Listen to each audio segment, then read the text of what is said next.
Binulabog ng pagsabog at makapal na usok ang paligid ng nasunog na warehouse sa Industrial Park sa Santo Tomas, Batangas. Wala nasaktan sa sunog na umabot sa ikatlong alarma at patuloy na iniimbestigahan. Natupok naman ang mahigit 30 bahay sa Cebu City, isa ang sugatan. Mahigit 200 residente ang apektado at inaalam pa rin ang sanhi ng apoy.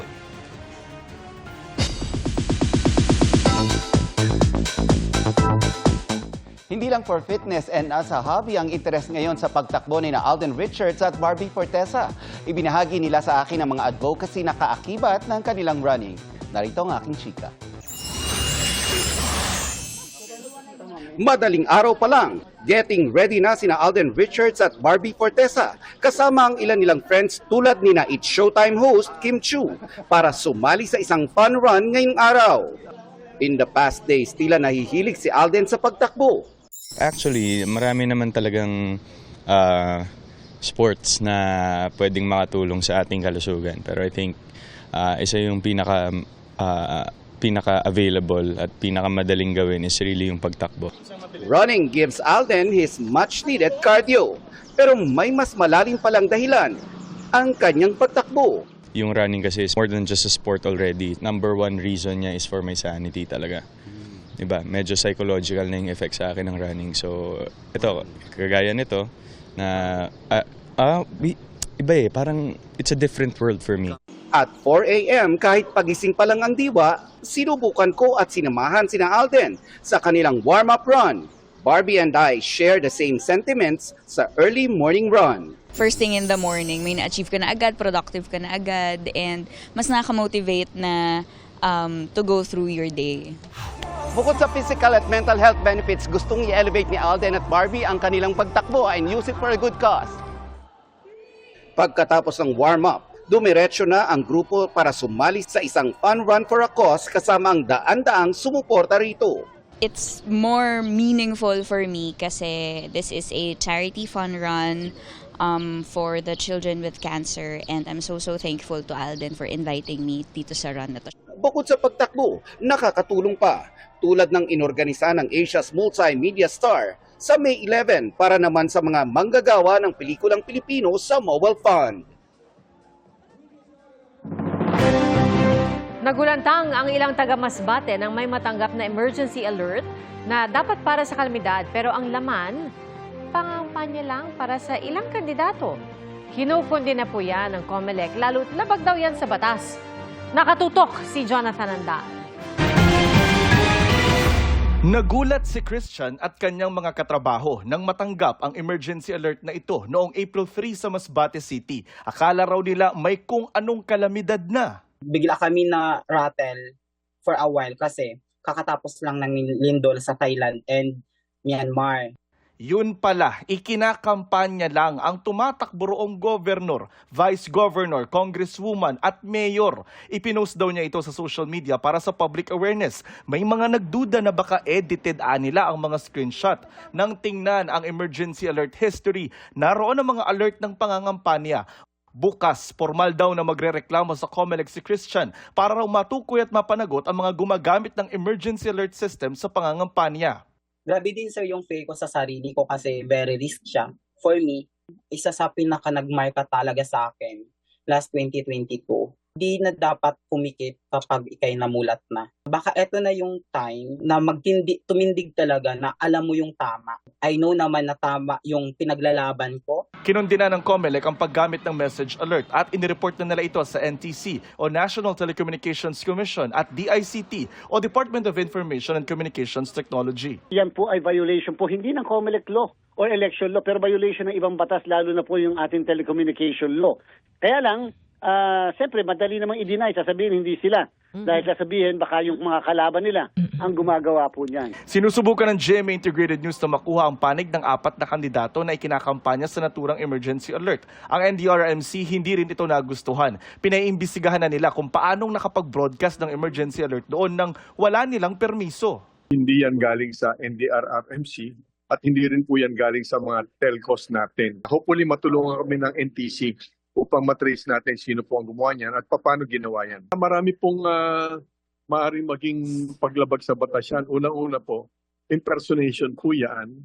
lalo na po otoridad po dapat ang nagbibigay niyan. Pakiusap ng NDRRMC, huwag namang idamay ang emergency alert system sa pangangampanya dahil kaligtasan ng publiko ang nakataya rito. Baka pag dumating na po yung panahon na talagang kailangan na makinig ng ating mga kababayan, ay baka isipin fake na naman na babala yung kanilang natatanggap. Buhay po ang ating pinag-uusapan.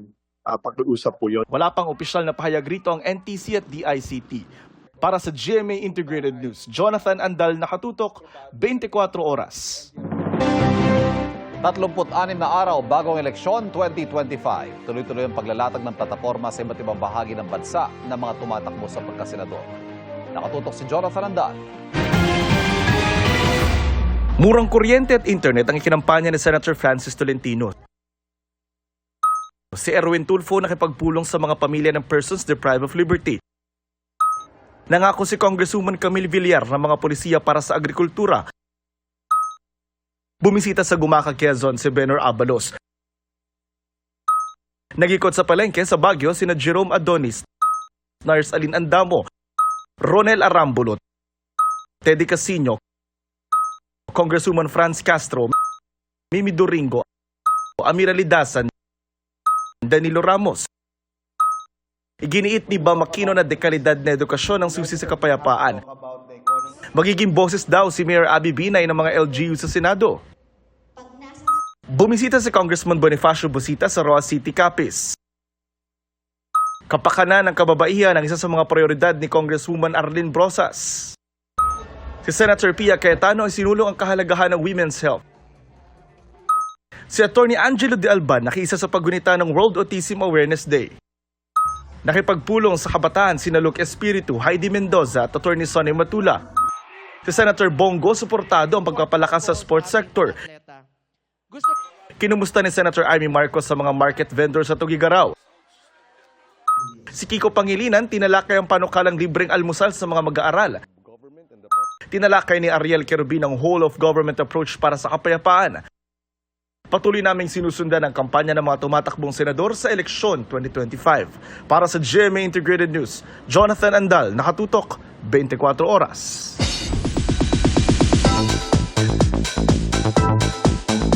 Mabilis na chikahan tayo para updated sa showbiz happenings. Hinara na kagabi ni Super Junior member Q Yon ang kanyang Pinoy fans para yan sa kanyang 10th Anniversary Asia Tour sa bansa kung saan may kaduet pa siyang Filipino singer. Ang pilok Q Peters, full support sa kanilang idol at game pang nakising along. On the way to high school na si Kapuso Child Wonder Yuen Micael dahil isa na siyang grade school graduate. Emosyonal man, thankful ang kanyang mommy na inabutan pa ni Yuen ng isang white rose. Congratulations, Yuen! And that's my chika this weekend. Ako po si Nelson Canlas. Pia, Ivan?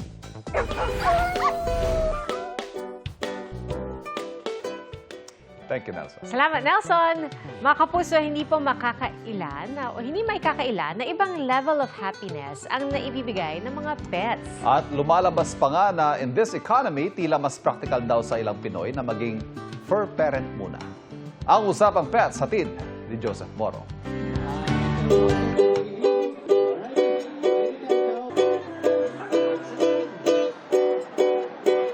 Hindi lang basta cute ang pets ang iyong pagod, tiyak daw mapapawi pag sinalubong kanila sa iyong pag-uwi.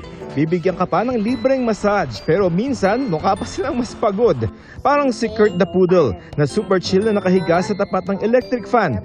Mapapangiti ka naman sa cuteness na hatid ng asong si Nini na super slay sa kanyang outfit.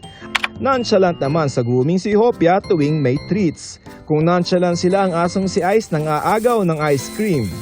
Wholesome moment naman si Darcy at kanyang fur mom watching cartoons muna bago matulog together.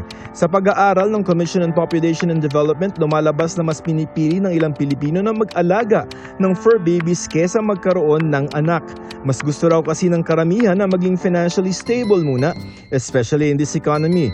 Malaki rin daw ang naitutulong sa mental well-being ng mga human ang heaven-sent na pets. Para sa GMA Integrated News, Joseph Morong, nakatutok 24 oras.